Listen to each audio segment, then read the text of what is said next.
Akkam jirtu jaallatamoo daawwattoota keenya kun ODUU FiB'ti kan isinitti musan Daniil Tasfaayitii hanga xumuraatti nu wajjin turtii gaarii. Ministeerri muummee ABIYYI ergamtoota addaa gamtaa Afrikaa waliin mari'atanii jiru. Muummeen ministeera ABIYYI dura taa'aa gamtaa Afrikaa Siraal Ramaphosa Itoophiyaatti hojii olaantummaa seeraa kabachiisuu waan hubatanii fi galateeffatanii jiru. Zalaaleen Boruu. Ministeerri muummee Itoophiyaa Dr. ABIYYI ergamtoota addaa gamtaa Afrikaa lola Tigraay irratti gaggeeffamaa jiru jaarsummaan furuuf dura taa'aa gamtichaan filataman wajjin mari'achuu waajjirri ministeera muummee ibse. Gamtaan Afrikaa lolli mootummaa federaalaa fi humnoota TPLF gidduutti torban 3 dura eegale mariin akka furamu gaafachaa erga ture booda dhuma torban darbee dura taa'an gamtichaa fi pirezidaantiin Afrikaa kibbaa Siriil Ramaphosa aangawoota duraanii biyyoota Afrikaa 3 Finfinneetti erguuf akka ta'e ibsamee ture. Marii pirezidaantiin Itoophiyaa Afrikaa kibbaatti taasisanii irratti lola Tigraay irratti mari'achuu Ramaphosaan himanis guyyaa itti aanu mootummaan Itoophiyaa aangawoonni TPLF seeratti osoo hin dhiyaatiin mariin gaggeeffamu akka hin jirre ibsee ture. Bakka buutonni gamtichaa ministeerri muummee Dr. ABIYYI duulli marsaa xumuraa olaantummaa seeraa kabachiisuu eegalamuu guyyaa ajaja dabarsan irratti magaalaa Finfinnee galani. Muummichi ministeera Itoophiyaa Dr. Abiy dudduubee lola Tigraay kana bakka bu'oota gamtichaaf ibsaniiru jedha ibsi waajjira ministeera muummeerraa bahe.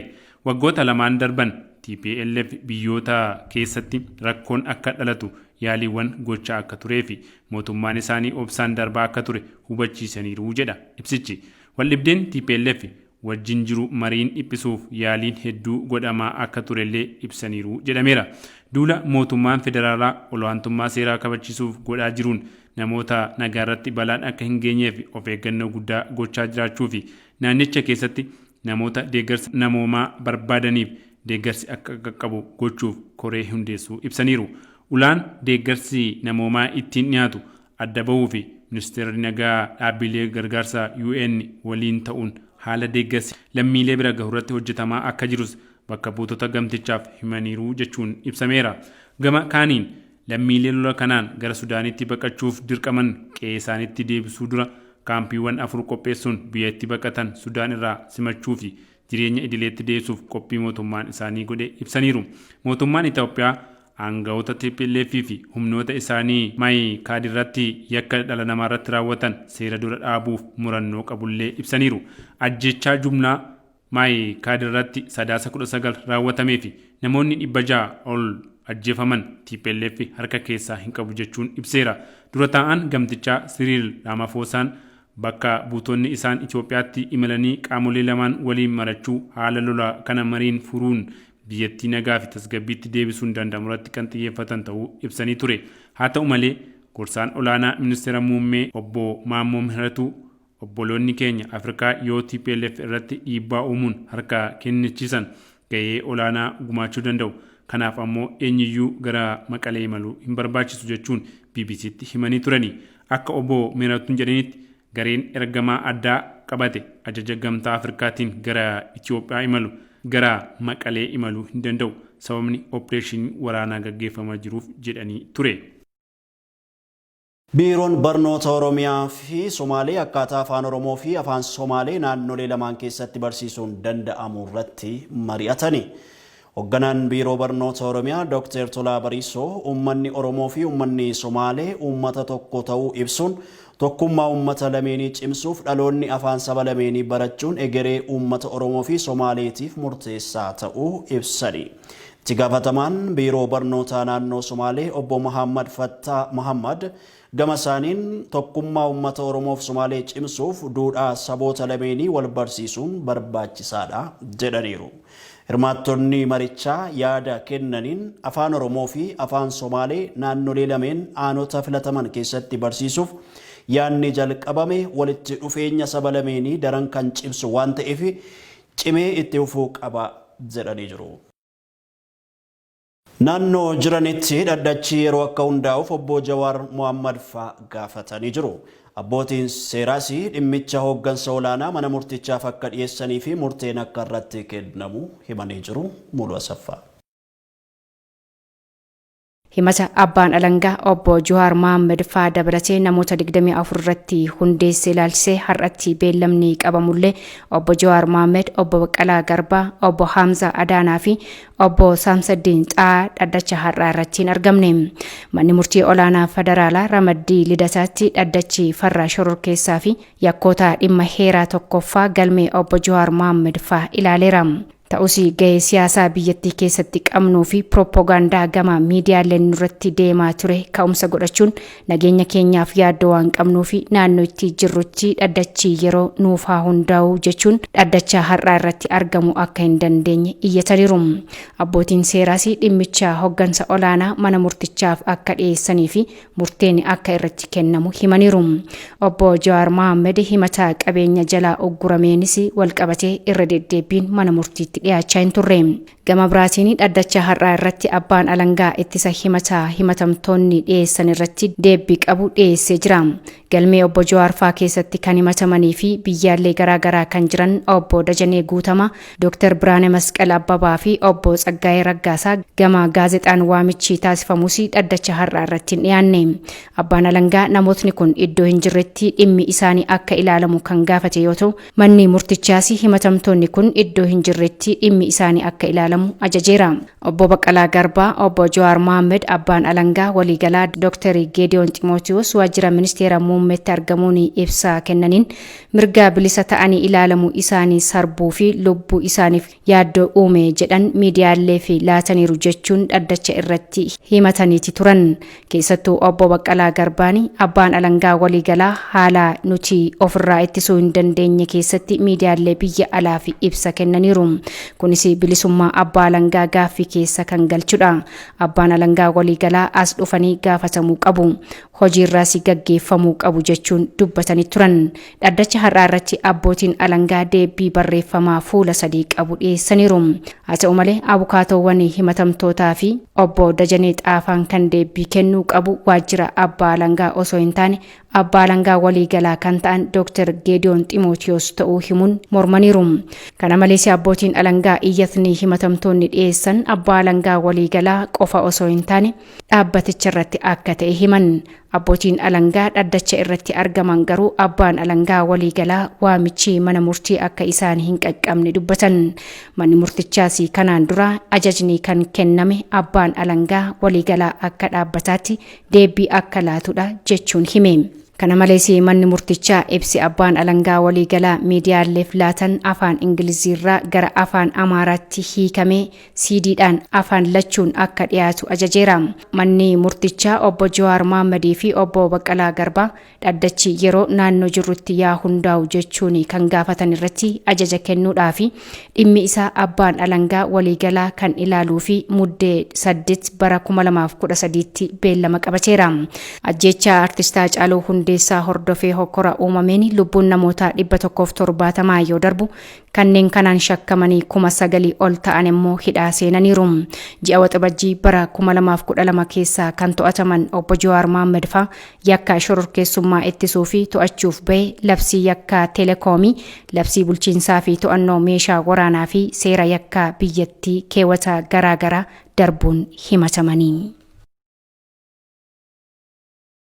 Tajaajilli elektirikaa Itoophiyaa dubbisa lakkooftuu haaraa ammayyaawaa sadarkaa idil-addunyaa eeggate hojiirra oolchuu beeksisee jira.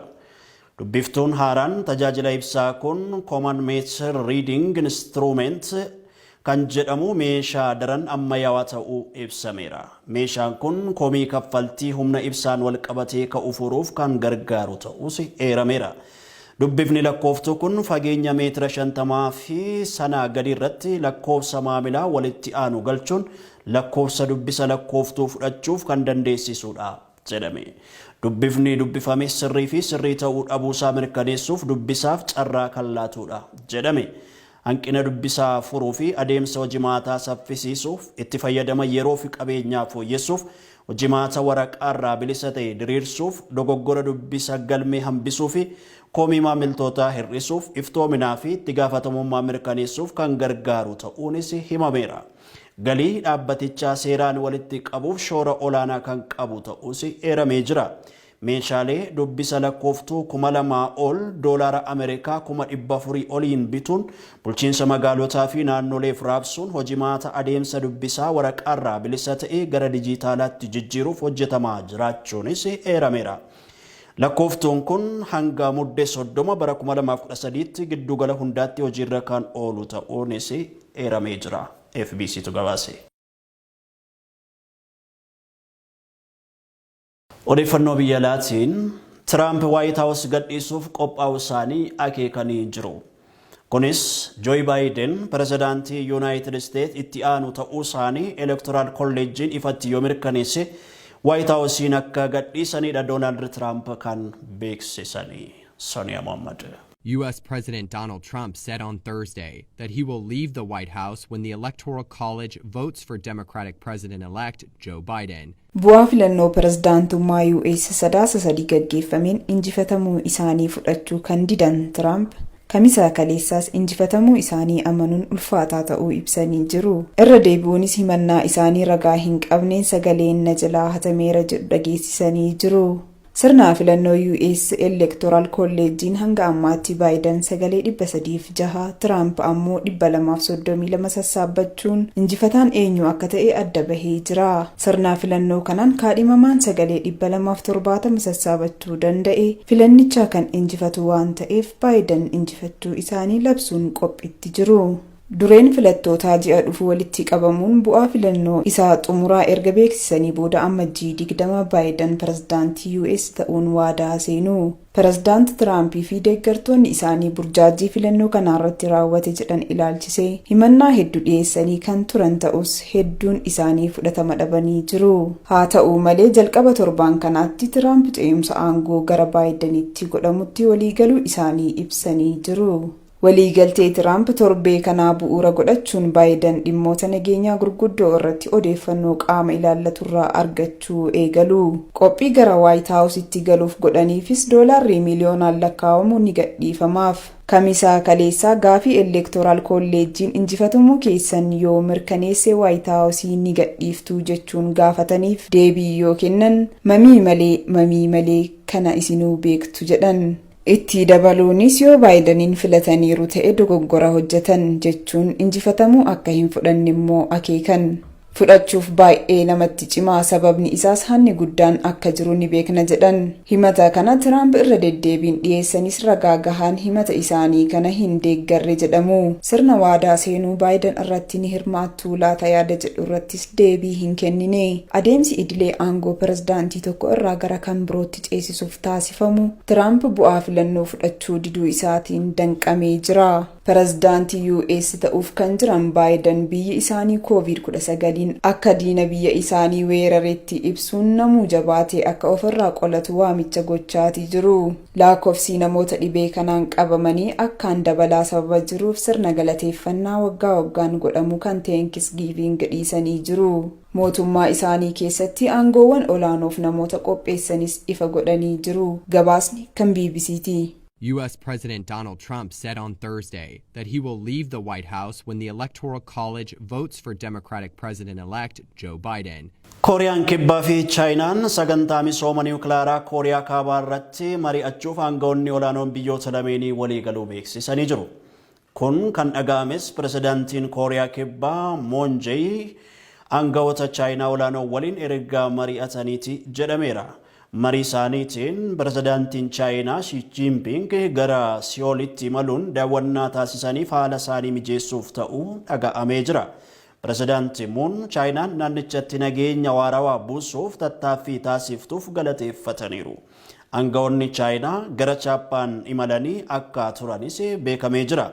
Biyyoonni Eeshiyaa Joe Biden filatamuu isaanii ilaalchisee hariiroo haaraa jiraachuu danda'uun wal qabsiisee qophii taasisaa jiraachuun isaanii ragaan ni mul'isa. Odeeffannoo ispoortiitiin taphni xumuraa waancaa Champions League Afrikaa gaafa jimaataa taphatamu kilaboota Masrii lama walitti fideera. Kilaboonni kun lamaan Zamalekii fi Al Ahly kan jedhamanidha. Kilaboonni biyya tokko waancaa kanaaf yoo walitti dhufan kan duraati. Dabalataanis taphni waancaa akka kana dura tapha dhaqaa galaan osoo hin taane tapha tokkoon xumurama argata. Taphni kun dirree qullaa keessatti taasifama. Sababni isaas deeggartoonni hokkara uumu jedhamee waan sodaatameefi. Hokkara alaa weerarri koronaa vaayirasiis yaaddoo tokko ture. Kanaaf deeggartoonni manaa TVdhaan yookaan giddugala dargaggootaatti malee kaaffeetti daawwachuun illee dhorkameera. Waancaa kanarratti Al-Haliin olaantummaa qaba. Kana dura waancaa kana si'a 8 yoo fuudhu Zamalek si'a 5 ol kaaseera. Maddi Sky Sport. Jaalatamoo daawwattoota keenya oduu keenya yeroo kanaatiif qindeeffannee jirra. Qophiilee keenya hafaniif akkasumas oduu FiB hafan karaa TV, karaa saatalaayitii fi karaa Facebook, YouTube keenya argachuu akka dandeessan asumaanis yaadachiifna. Daniel Tasfaayin ture. Yeroo gaarii.